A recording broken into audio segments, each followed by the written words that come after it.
નમસ્કાર, હું આદર્શ છું. વેલકમ ટુ આદર્શ એજ્યુકેશન સોસાયટી.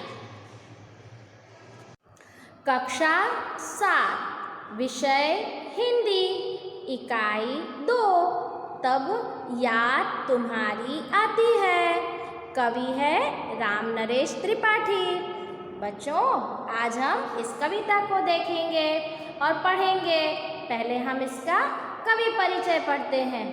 राम नरेश त्रिपाठी का जन्म 4 मार्च 1889 को उत्तर प्रदेश के सुल्तानपुर जिले के कोइरीपुर गांव में हुआ था. वे कवि, उपन्यासकार, नाट्यकार और आलोचक थे. नाट्यकार मतलब नाटककार. उनकी मुख्य काव्य कृतियाँ मिलन, पथिक, स्वप्न और मानसी है. स्वप्न पर उन्हें हिंदुस्तान अकादमी का पुरस्कार मिला. उनकी हे प्रभो आनंददाता ज्ञान हमको दीजिए प्रार्थना बहुत ही प्रसिद्ध है. उनका निधन 16 जनवरी 1992 को हुआ. सुबह का वातावरण खुशनुमा होता है और प्रकृति का कण कण दर्शनीय होता है. दर्शनीय मतलब दर्शन करने योग्य होता है. रिमझिम बारिश में सुबह का दृश्य मनमोहक यानी मन को मोहने वाला और आकर्षक होता है. प्रस्तुत कविता में इसका सुंदर वर्णन किया गया है. यहाँ पर कवि ने सुबह के वातावरण के बारे में हमें बताया है कि प्रकृति के तो बहुत सारे रूप होते हैं. उन सभी रूपों में सुबह का जो ताजगी भरा दृश्य है वो अत्यंत प्रिय होता है, मन को मोहने वाले लगता है. सभी को सुबह का यह दृश्य पसंद आता है. इसी तरह वर्षा ऋतु में भी मौसम बड़ा ही सुहावना होता है, बहुत अच्छा होता है और प्रकृति की इस सुंदरता के कारण हर एक व्यक्ति का मन उसकी तरफ आकर्षित होता है. और उसी समय इस प्रकृति को बनाने वाले ईश्वर की हमें याद आती है. हम सोचते हैं कि प्रकृति की कितनी सुंदरता प्रकृति में फैली हुई है. प्रकृति की इतनी सुंदरता देने वाला ईश्वर कैसा होगा. और इसीलिए इन प्रकृति के दृश्यों को देखकर कवि को ईश्वर की याद आती है, अर्थात सृजन करने वाले की. अब बच्चों, हम आगे बढ़ते हैं.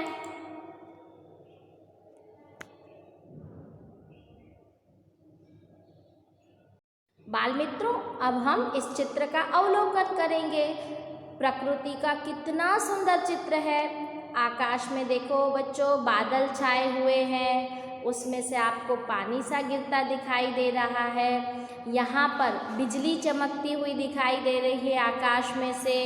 यह एक झाड़ है, झाड़ की डाल है, उस पर आपको पक्षी बैठे दिखाई दे रहे हैं. यहाँ पर झाड़ पर एक मोर बैठा है और आपने देखा यहाँ पहाड़ है, खुला मैदान है, उसमें चारों तरफ हरियाली सी हरापन दिखाई दे रहा है. उसके बाद हम देखें यहाँ पर तो मोर है, तो मोर के बाजू में यहाँ पर देखो एक पानी का पक्षियों के पानी के पीने का बर्तन रखा हुआ है. इस पर एक पक्षी बैठकर पानी पी रहा है. यहाँ पर आप देखो चारों तरफ फूल ही फूल दिखाई दे रहे हैं, खिले हुए फूल दिखाई दे रहे हैं. इन सब दृश्यों को देखकर सचमुच हमें ईश्वर की याद आ जाती है कि प्रकृति को ईश्वर ने कितना सुंदर बनाया है. कभी चारों तरफ हरियाली दिखाई देती है, तो कभी हमें बादलों में से चमकती हुई बिजली दिखाई देती है, फिर बादलों में से पानी गिरता है. इस सुंदरता को कवि ने कितने अच्छे से हमें बताया है. आइए बाल मित्रों, सबसे पहले हम इस कविता का पठन करेंगे। जब बहुत सुबह चिड़िया उठकर कुछ गीत खुशी के गाती है, कलियां दरवाजे खोल खोल जब दुनिया पर मुस्काती है, खुशबू की लहरें जब घर से बाहर दौड़ लगाती है, हे जग के सिरजनहार प्रभो, तब याद तुम्हारी आती है। जब छम छम बूंदें गिरती है, बिजली चमचम कर जाती है, मैदानों में बन बागों में जब हरियाली लहराती है,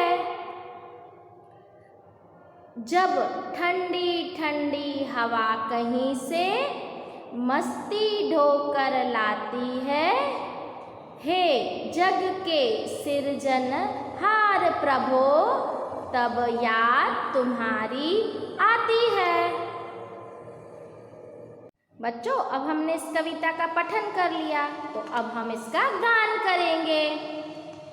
जब बहुत सुबह चिड़िया उठकर कुछ गीत खुशी के गाती है, जब बहुत सुबह चिड़िया उठकर कुछ गीत खुशी के गाती है, कलियां दरवाजे खोल खोल जब दुनिया पर मुस्काती है, कलियां दरवाजे खोल खोल जब दुनिया पर मुस्काती है, खुशबू की लहरें जब घर से बाहर दौड़ लगाती है, खुशबू की लहरें जब घर से बाहर दौड़ लगाती है, हे जग के सिरजनहार प्रभो, तब याद तुम्हारी आती है, हे जग के सिरजनहार प्रभो, तब याद तुम्हारी आती है, जब छम छम बूंदें गिरती है, बिजली चम चम कर जाती है, जब छम छम बूंदें गिरती है, बिजली चम चम कर जाती है, मैदानों में बन बागों में जब हरियाली लहराती है, मैदानों में बन बागों में जब हरियाली लहराती है, जब ठंडी ठंडी हवा कहीं से मस्ती ढोकर लाती है, जब ठंडी ठंडी हवा कहीं से मस्ती ढोकर लाती है, हे जग के सिरजनहार प्रभो, तब याद तुम्हारी आती है, हे जग के सिरजनहार प्रभो, तब याद तुम्हारी आती है, हे जग के सिरजनहार प्रभो, तब याद तुम्हारी आती है। बाल मित्रों, अब हम इस कविता का शब्दार्थ सहित भावार्थ देखेंगे। जब बहुत सुबह, सुबह यानी सवेरा, भोर प्रातःकाल, चिड़िया यानी गौरैया पक्षी, गीत यानी गाना, फिर खुशी यानी आनंद, कली यानी बोनी, दुनिया यानी जगत संसार विश्व, मुस्काती यानी हस्ती, खुशबू यानी सुगंध, लहर यानी हवा का झोंका।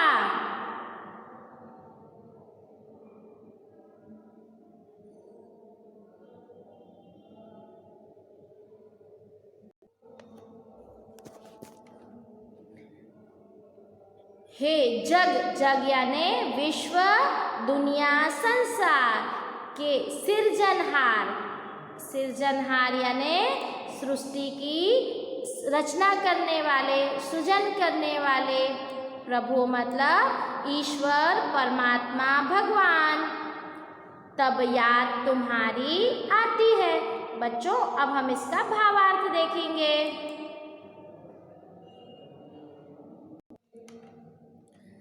जब बहुत सुबह चिड़िया जल्दी उठकर जब चहचहाने लगती है तो मानो ऐसा लगता है कि वह खुशी के गीत गा रही हो।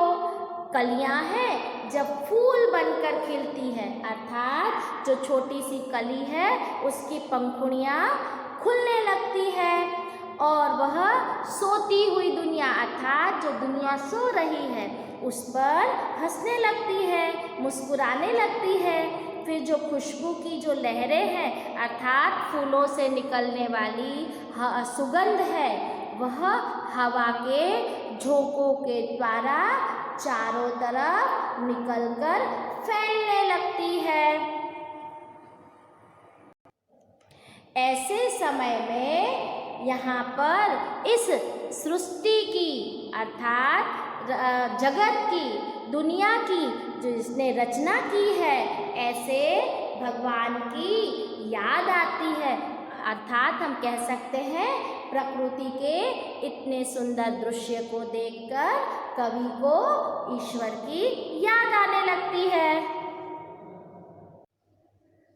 जब छम छम बूंदें गिरती है, बिजली, बिजली यानी विद्युत दामिनी, चमचम यानी चमकना, मैदानों यानी मैदान, खुला हिस्सा, वन, वन यानी जंगल, अरण्य कानन, बागों यानी बगीचा, उद्यान, हरियाली यानी हरापन, लहराती यानी लहराना, ठंडी ठंडी यानी शीतल शीतल, हवा यानी पवन, समीर, वायु, मस्ती यानी आनंद, उल्लास और ढोकर लाना यानी उठाकर लेकर आना। अब बच्चों हम इसका भावार्थ देखेंगे। जब वर्षा ऋतु में मौसम बहुत ही ज़्यादा सुहावना होता है, ऐसे में जब बारिश होती है तो बारिश की बूंदें कैसे गिरती है, छम छम होकर बारिश की बूंदें गिरती है। अर्थात जब बूंदें गिरती है तब उसकी आवाज़ छम छम सुनाई देती है और बारिश के समय आकाश में चम चम करके बिजली चमकने लगती है। जब धरती पर पानी गिरता है तो वीरान पड़ी हुई धरती में हरियाली छा जाती है। हरियाली मैदानों में अर्थात खुला हुआ जो हिस्सा है वहाँ पर, जंगलों में और बगीचों में, उद्यान में चारों तरफ हरापन दिखाई देने लगता है। और जब वर्षा ऋतु में हवा चलती है ठंडी ठंडी, शीतल शीतल, तब मानो ऐसा लगता है कि वह अपने साथ ढेर सारी, खूब सारी मस्ती अर्थात आनंद और उल्लास लेकर आती है। हे जग के सिरजनहार प्रभु, ऐसे समय में हे जगत की रचना करने वाले, संसार की रचना करने वाले प्रभु, मुझे आपकी याद आती है। Thank you for joining us.